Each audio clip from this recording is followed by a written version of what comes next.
이 시간 여러분 모두에게 하나님의 말씀이 임해서 그 말씀으로 위로받고 모든 병을 고침받고 풍성한 은혜 받기를 주님의 이름으로 축원합니다. 오늘은 성령 강림 후 6째 주일입니다. 성령 강림절은 부활하시고 승천하신 예수님께서 보내시기로 약속하신 성령이 오셔서 제자들이 성령을 받고 서로 사랑하라는 예수 그리스도의 복음을 전파하기 시작한 날을 기념하는 절기입니다. 성령 받은 후에 제자들은 서로 사랑하라는 계명을 지키는 교회를 이루었습니다. 지난주에 전한 말씀에 이어서 계속 전할 건데 일단 지난주에 전한 말씀을 다시 한번 간략하게 전해드리겠습니다. 지난주에 마귀의 두 번째 시험에 대해서 말씀을 전했습니다. 마귀가 예수님을 거룩한 성, 어디죠? 예루살렘 성으로 데리고 가서 어디에? 성전 꼭대기에 세워두고 이렇게 말합니다. 내가 만일 하나님의 아들이면 뛰어내려라. 성경에 기록되어 있기를 하나님께서 천사들을 보내셔서 사랑하는 자들을 구원하신다고 하셨다. 성전 꼭대기는 어떤 곳이라고 했습니까? 그냥 성전 꼭대기에? 성전 꼭대기는 어떤 곳이에요? 하나님이 머물러 계시는 곳이다. 옛날 사람들은 성전 꼭대기에 뭐라고요? 하나님이 계신 곳, 하나님이 하늘에서 내려오셔서 일단 저기 계시다가 또 이쪽으로 내려오시다가 뭐 이렇게 생각했을 수 있습니다. 성전 꼭대기다 그러면 하나님이 위에서 임하셔 계신 곳이다. 그러니까 그 성전 꼭대기에서 뛰어내리면 하나님의 자녀가 뛰어내리면 어때요? 즉시 하나님께서 천사들을 보내셔서 구원하실 것이다. 이렇게 믿었습니다. 물론 성전 꼭대기에 하나님이 계시다면 천사들까지 안 보내시고 직접 구원하실 수도 있겠죠. 그런데 예수님께서 어떻게 하셨습니까? 참으로 다행히도 성전 꼭대기에서 안 뛰어내리셨습니다. 마귀가 하나님의 말씀을 이용해서 유혹한 것처럼 예수님도 역시 하나님의 말씀으로 마귀의 유혹을 물리치셨습니다. 예수님께서 마귀에게 뭐라고 말씀하셨나요? 성경에 이런 말씀도 있다. 주 너의 하나님을 시험하지 말라. 이렇게 말씀하셨습니다. 왜 예수님은 성전 꼭대기에서 안 뛰어내리신 것입니까?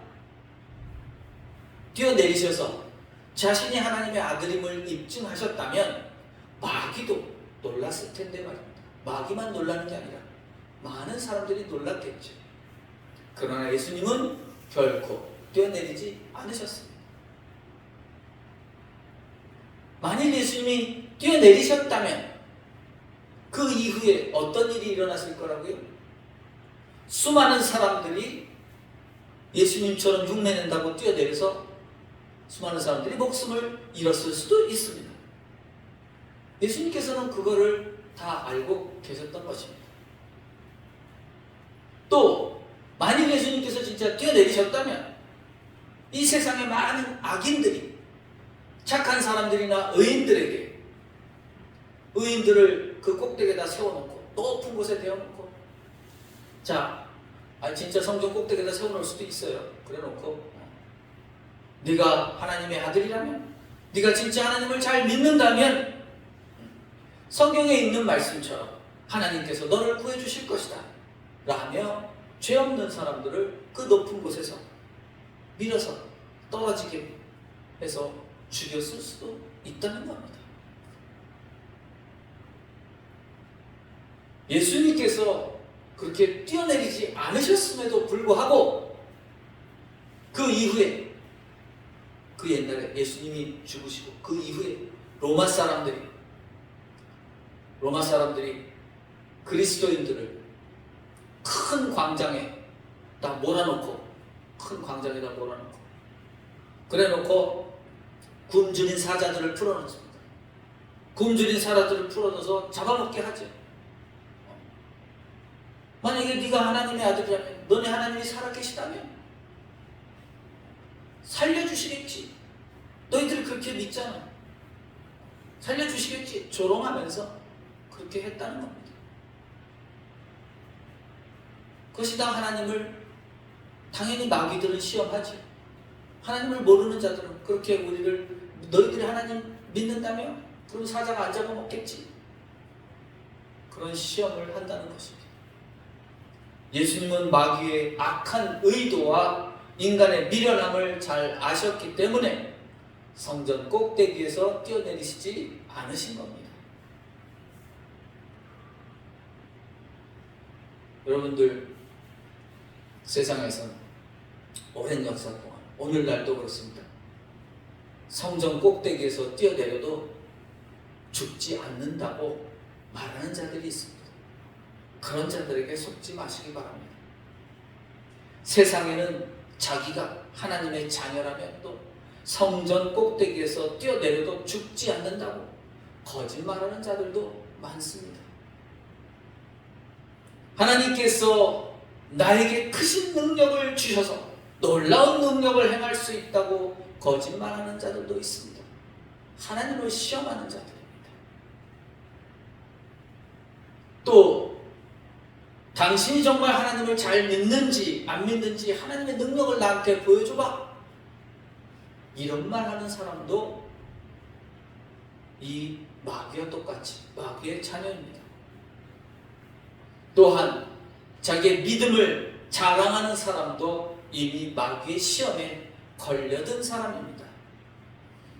믿음을 자랑하는 것은, 그것은 하나님을 시험하는 것과 같습니다. 또 어떤 성도는, 어떤 신도는 마치 자기 믿음 때문에 모든 일이 잘 이루어지는 것처럼 말하는 사람도 있습니다. 그런 사람도 마귀의 시험에 넘어간 겁니다. 내 믿음 때문에 다 잘 되었어 라고 생각하는 순간 마귀의 시험에 넘어간 거예요. 도대체 우리 목사님이 무슨 말씀을 하시는 걸까? 난 믿음이 좋다고 생각하는데 내 믿음 때문에 하나님이 도와주시는 게 아닐까? 왜 문제예요? 그게 내 믿음 때문이라고 하기 때문에 그래요. 내 믿음 때문이가 아닙니다. 우리가 하나님의 복을 받고 모든 일이 잘 이루어지는 것은 오로지 하나님의 은혜 때문입니다. 따라해보겠습니다. 하나님의 은혜 때문입니다. 내 믿음 때문이 아니에요. 하나님의 은혜 때문이에요. 우리 같은 믿음이 얼마나 크다고, 믿음이 좋으면 얼마나 좋겠어요. 하나님이 보시기에는 정말 바닷속에 저 모래알 만한 믿음도 안 되지 뭐, 우리 믿음은. 그런데 내 믿음 때문에 다 잘 됐다고? 하나님 보시기에는 웃지 못할 일이지. 뭔 믿음 때문에. 그냥 우리의 믿음이 부족해. 믿음이 정말 보잘것없어. 하나님 보시기에 그래도 하나님께서 우리를 사랑하시고 그 사랑하시고 하나님의 은혜 때문에 우리의 모든 일들이 잘 되는 줄로 믿습니다. 다시 한번 따라해보겠습니다. 모든 것은 하나님의 은혜 때문입니다. 아멘. 네. 모든 것이 잘 되는 것은 오로지 하나님의 은혜 때문인 줄로 믿습니다.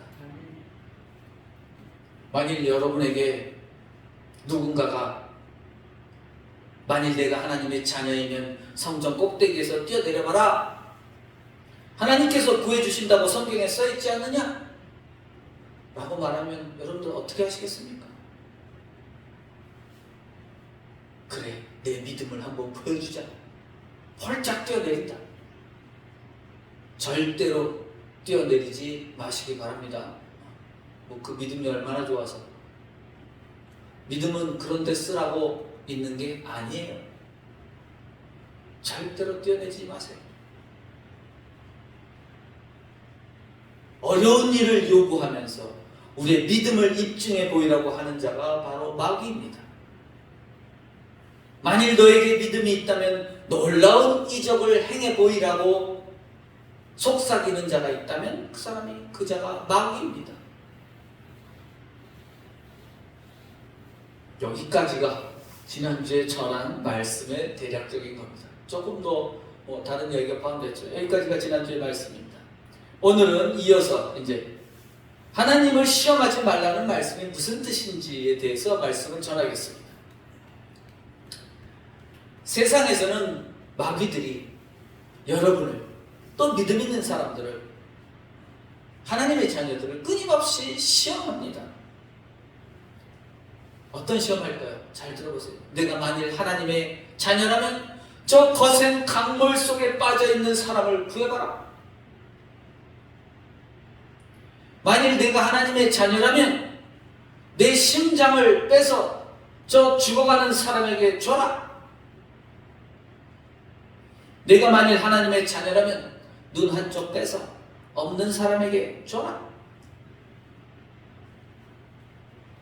내가 만일 하나님의 자녀라면 저 가난한 사람들을 위해서 전 재산을 교회에다가 바쳐라. 내가 만일 하나님의 자녀라면 당장 내 자식을 버려라. 네가 하나님의 자녀라면 네 가족을 버려라. 부모도 버려라. 남편도 버려라. 여편도 버려라. 이런 것들이 모두 마귀의 시험에 속하는 것입니다. 내 믿음을 자랑하거나 내가 하나님의 자녀임을 입증하려고 함부로 목숨을 내놓아서는 안 되는 겁니다. 그럴 필요가 없음을 예수님께서 보여주신 것입니다.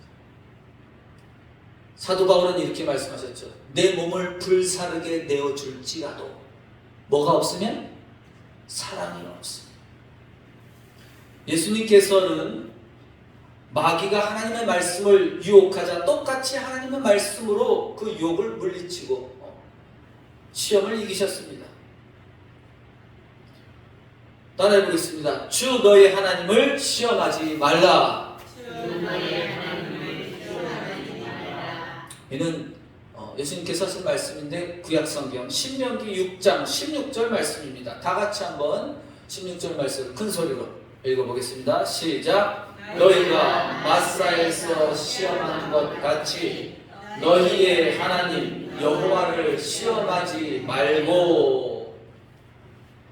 이것은 이스라엘 백성이 마사라는 곳에서 하나님을 시험한 것을 두고 한 말씀입니다. 마사에서 어떤 일이 있었는지 알아야 하나님을 시험한 일이 무엇인지 알 수 있습니다.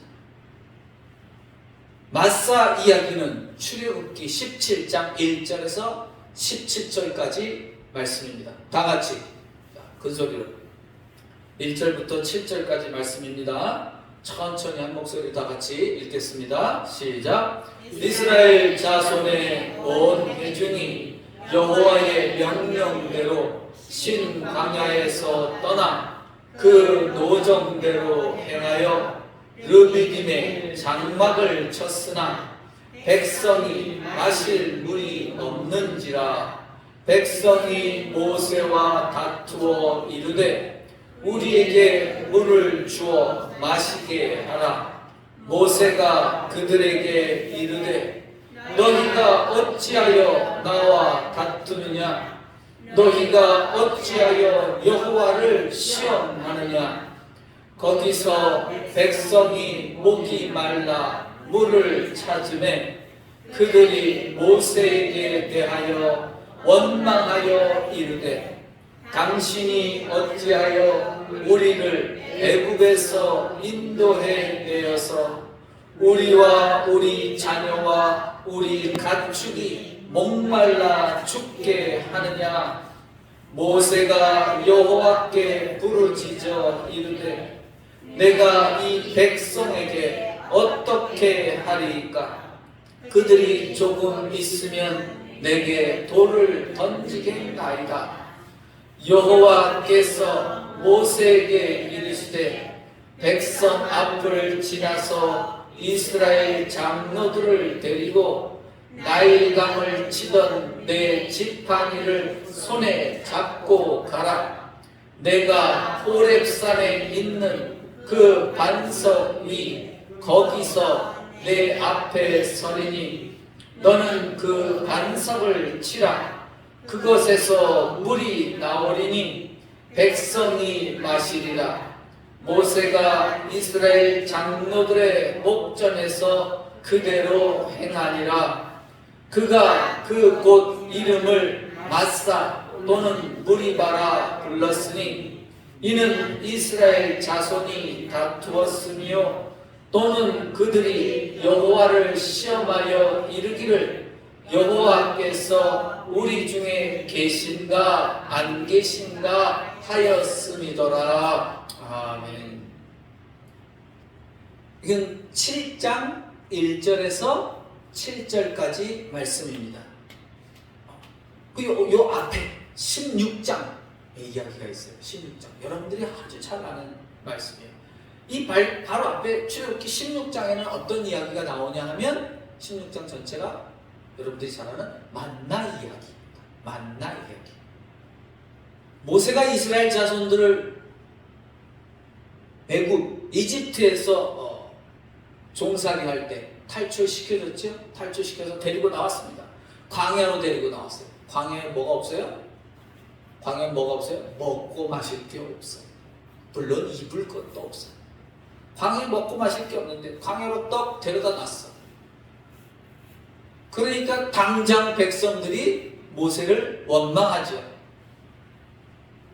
모세와 그의 형 아론에게 원망하기 시작합니다. 뭐라고 원망했을까요? 16장 3절입니다. 다 같이 읽어보겠습니다. 모세에게 원망하는 내용입니다. 시작. 이스라엘 자손이 그들에게 이르되 우리가 애굽 땅에서 고기 가마 곁에 앉아 있던 때와 떡을 배불리 먹던 때에 여호와의 손에 죽었더라면 좋았을 것을 너희가 이 광야로 우리를 인도해내어 이 온 회중이 죽여 죽게 하는도다. 무슨 말씀이죠? 이스라엘 백성이 광야에 왔어요. 애굽에서 노예살이 할 때는 그나마 고기도 뭐 고기 곁에도 앉아 있었고 배불리 먹었는데 지금 이 광야로 와서 차라리 저기 종살이 할 때는 배불리 먹었는데 이 지금 광야로 나와갖고 배고파 죽겠다. 다 굶어 죽게 생겼다. 라고 원망하는 겁니다. 매우 심각한 상황이죠. 왜 심각해요? 사람이 굶주리면 눈앞에 배는 게 없어요. 여러분 배고프면 사실 눈앞에 배는 게 없어요. 그러니까 어떤 사람이 막 미친 짓을 한다 그러면 아, 저 사람 배고프구나 이렇게 생각하면 딱 맞아요. 아, 저 사람 먹고 살기 힘들구나. 배고프면 어쨌든 눈앞에 배는 게 없어요. 진짜 인간이 배가 고프면 어때요? 뭐도 잡아먹어? 사람도 잡아먹어요. 사람 잡아먹는 일은 무슨 뭐 호랑이 담배 피던 시절 얘기 같아요? 아니에요. 그냥 늘 일어나는 일입니다. 근데 먹을 게 없으면 사람도 잡아먹는 게 인간이에요. 그럼 지금 이스라엘 백성들이 배가 고파서 죽겠다고 할 땐 이제 갈 때까지 간 겁니다. 그래서 모세가 하나님께 간구하죠. 그때 하나님께서 이스라엘 백성에게 무엇을? 만나와 메추라기를 내려서 배불리 먹이십니다. 만나는 떡과 같은 것이고 메추라기는 고기에 속하는 것이라고 보면 됩니다. 그리고 이제 그 이야기가 다 얘기가 되고 17장으로 이제 넘어와서 또 다른 문제가 생긴 겁니다. 이스라엘 백성은 이제 물이 없어서 자기 가족과 자기 가축들이 다 목말라 죽게 생겼다고 또다시 모세를 원망하고 모세와 다툽니다. 여기 다투다고 했는데 모세는 막 그냥 아주 지도자인데 모세가 모세를 때려잡을 듯이 어쨌든 와서 소리를 지르고 발로 차고 그랬겠지 뭐. 그냥 막 성질을 내면서 모세 앞에서 막 성질을 부린 것 같습니다. 목말라 죽겠는데 너가 우리 살려준다 그랬는데 지금 우리 죽게 생겼다. 그 모세가 하나님 만났을 때 뭐라고 하냐면 하나님한테 뭐라고 하면 저들이 나를 원망하는데 뭐라 그래? 금방이라도 나한테 돌을 던질 것 같다 그랬어요. 뭐야 돌 던진다는 거? 돈 던져서 죽이는 거죠. 죽을 수도 있다는 겁니다. 그러니까 모세가 하나님 앞에 가서 하나님 제가 백성한테 돌에 맞아 죽게 생겼습니다. 그러자 하나님께서 모세에게 이스라엘 장로들이라는 게 특별한 게 아니고 족장들이에요. 그냥 각 시족들의 장들, 나이 많은 어른들이죠. 그런 장로들을 데리고 나일강을 치던 지팡이라고 합니다. 지팡이로 들고 호렙산에 있는 반석으로 가서 가라고 했습니다. 거기서 이 장로들이 보는 앞에서 지팡이로 반석을 치면 물이 나올 것이라고 말씀하셨습니다. 모세가 하나님께서 말씀하신 대로 했더니 드디어 물이 나왔습니다. 7절 말씀을 새 번역 성경으로 다시 보겠습니다. 우리 개혁개정은 좀 무슨 말인지 좀 어려워요. 새 번역 성경으로 보면 금방 이제 뜻을 알 수 있습니다. 다시 새 번역 성경으로 읽어보겠습니다. 시작. 이스라엘 자손이 거기에서 죽게 대들었다고 해서 사람들은 그곳의 이름을 무리바라고도 하고 또 거기에서 주께서 우리 가운데 계시는가 안 계신가 하면서 주를 시험하였다고 해서 그곳의 이름을 마사라고도 한다 했습니다. 여기 죽게 대들었다고 했어요. 아까 개혁 성경에는 조금 애매하게 표현이 되어 있어서 개혁 성경에는 이스라엘 자손이 다투었다 이렇게 했습니다. 이스라엘 자손이 다투었다 그런데 이스라엘 자손들끼리 싸웠다는 것처럼 들리잖아요. 그게 아니에요. 이스라엘 자손이 모세한테 대들고 결국 모세한테 대든 건 너희가 하나님한테 대든 거야. 모세가 그렇게 말합니다. 네가 나를 원망하는 건데 너희들이 나를 원망하는 게 아니라 하나님을 원망하는 것이다. 그렇게 말씀했습니다. 그래서 여기는 그렇게 표현을 해놨어요. 자손이 거기서 죽게 대들었다. 하나님께 대들었다고 해서 대들었다는 말은 뭐예요? 다투었다 그런 뜻입니다. 그래서 무리바라고 했다.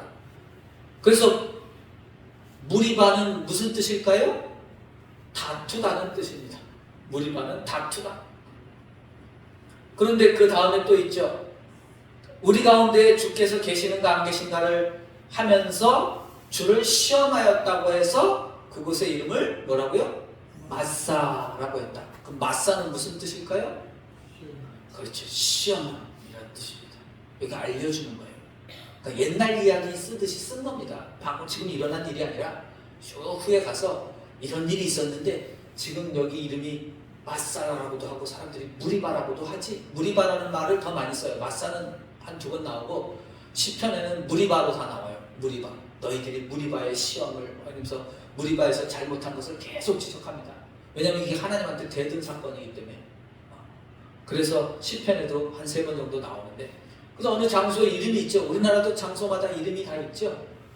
여기도 그겁니다. 무리바와 마사라고 부르는데 그게 무슨 뜻일까? 그게 본래 다투다 또는 시험하다. 그런데 왜 그런 이름이 정해졌을까? 이런 일이 있었다라고 하는 거였습니다. 이스라엘 백성이 무엇을 시험한 것일까요? 하나님께서 우리 가운데 계시는가 안 계시는가를 시험했다고 합니다. 이게 무슨 뜻일까요? 다시 말하면 하나님께서 그들을 먹여 살리실지 안 먹여 살리실지를 시험한 겁니다. 하나님께서 내 목숨을 살려주실까 안 살려주실까를 염려하는 것이 바로 하나님을 시험하는 일입니다. 다시 말씀드립니다. 하나님께서 우리 목숨을 살려주실지 안 살려주실지 염려하는 것, 그것이 하나님을 시험하는 일입니다. 성전 꼭대기에서 뛰어내리면 살려주실까 안 살려주실까 하는 생각이 바로 하나님을 시험하는 것입니다. 다시 말하면 예수님의 말씀처럼 무엇을 먹을까 마실까 입을까를 염려하는 일이 바로 하나님을 시험하는 일인 것입니다. 입을 것이란 뭐죠? 입을 것은 사회적 지위를 나타낸다고 했습니다. 높은 자리에 앉을 걱정을 하고 좋은 자리에 앉을 염려를 하는 것이 바로 하나님을 시험하는 일입니다. 무엇이 하나님을 시험하는 일입니까? 먹고 살 일을 걱정하고 염려하는 일입니다. 돈과 힘과 벼슬과 지식, 몸매, 얼굴, 이 모든 것들을 걱정하고 염려하는 게 바로 하나님을 시험하는 행위입니다. 하나님을 도깨비 방망이로 믿고 금 나와라 뚝딱, 은 나와라 뚝딱 하는 믿음이 바로 하나님을 시험하는 일입니다. 그것은 마귀의 시험에 넘어간 사람이 하는 일입니다. 하나님의 자녀는 먼저 하나님의 나라와 하나님의 의를 구하는 사람입니다. 무엇을 먹을까 마실까 입을까 염려하지 않고 먼저 하나님의 나라와 하나님의 의를 구하고 하나님 나라를 이루어가고 하나님의 말씀을 행하며 사는 사람이 하나님의 자녀입니다. 예수님께서 어떻게 기도하라고 가르치셨습니까? 따라해 보겠습니다. 우리를 시험에 빠지지 않게 하옵소서. 네, 기도를 이렇게 가르치셨습니다. 이 기도는 하나님을 시험하지 않도록 해달라는 기도입니다. 무엇을 먹을까 마실까 입을까 염려하는 시험에 빠지지 않도록 해달라는 기도입니다. 마귀가 예수님을 성전 꼭대기에 올려놓고 뛰어내려라 그러면 하나님께서 구해준다고 하지 않더냐 하고 시험했습니다. 이 시험은 우리가 어려움에 닥쳤을 때 위험에 닥쳤을 때 과연 하나님께서 구해주실까 안 구해주실까 염려하는 시험입니다. 그것은 하나님의 사랑을 의심하게 하는 시험입니다. 하나님의 자녀는 하나님이 계실까 안 계실까 먹을 것 마실 것 입을 것을 주실까 안 주실까 나를 살려주실까 안 살려주실까를 의심하거나 염려하지 않습니다. 하나님의 자녀는 하나님의 사랑을 굳게 믿기 때문입니다. 하나님은 하나님의 자녀인 우리를 기꺼이 먹이시고 입히시는 분이십니다. 그러므로 하나님의 자녀인 우리는 무엇을 먹을까 마실까 입을까 염려하지 않습니다. 하나님의 자녀는 마귀의 시험에 빠지지 않습니다. 하나님의 자녀는 하나님 나라가 오기를 구하며 하나님처럼 이웃을 사랑하고 예수님처럼 이웃을 섬기는 일을 기뻐하며 감사하는 사람입니다. 여러분은 마귀의 시험에 빠져서 하나님을 시험하지 말고 성령 충만하여 하나님의 사랑을 믿고 하나님처럼 이웃을 사랑하고 예수님처럼 이웃을 섬기며 사는 일에 기뻐하고 감사하며 살아가시기를 주님의 이름으로 축원합니다.